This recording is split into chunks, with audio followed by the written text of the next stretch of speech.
Sir, I have just mentioned the antisocial elements that succeed in hoarding and black marketing our food grains, but if I may be permitted to say so, antisocial elements have penetrated everywhere.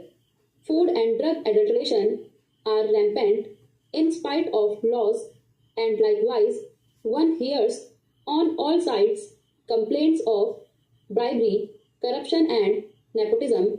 And if we are honest, we shall have to admit that integrity and efficiency are our biggest casualties. This sorry state of affairs has to be put right if we are to progress. Of course, efficiency and integrity go hand in hand, as do their opposite numbers. True patriotism demands today, more than at any other time, high standard of integrity and efficiency, and in their restoration, both the public and the government must make common cause. If the public demands standard of integrity from the government machinery, it must set standards of behavior for itself too, for the lawbreaker or the bribe giver is just as, if not more, guilty as those whom he tempts. Criticism is always easy to indulge in, but is not always helpful. Therefore, I had put forward certain concrete suggestions last session for the consideration of the finance minister, which, in my humble opinion, would provide permanent sources of revenue in addition to, and in some instances, to replace what he is tapping. The reply which the finance minister was pleased to give to the two suggestions regarding the levying of excise duties on liquor and salt was not convincing.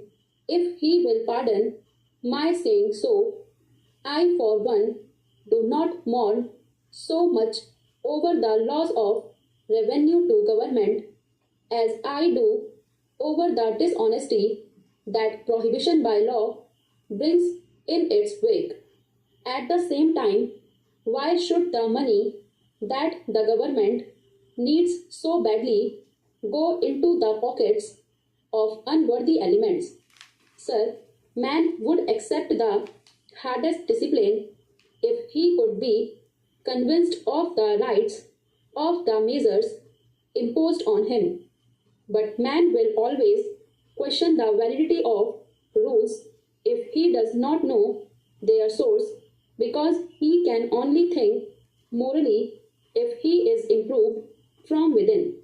The goal to improve man does not consist in making him go through the gestures of morality.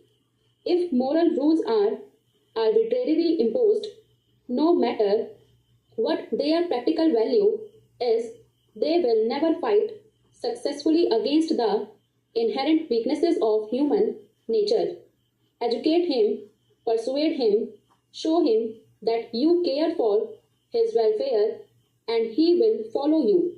Bring the heavy hand of the law of the country down on him, and he is bound to try to evade it.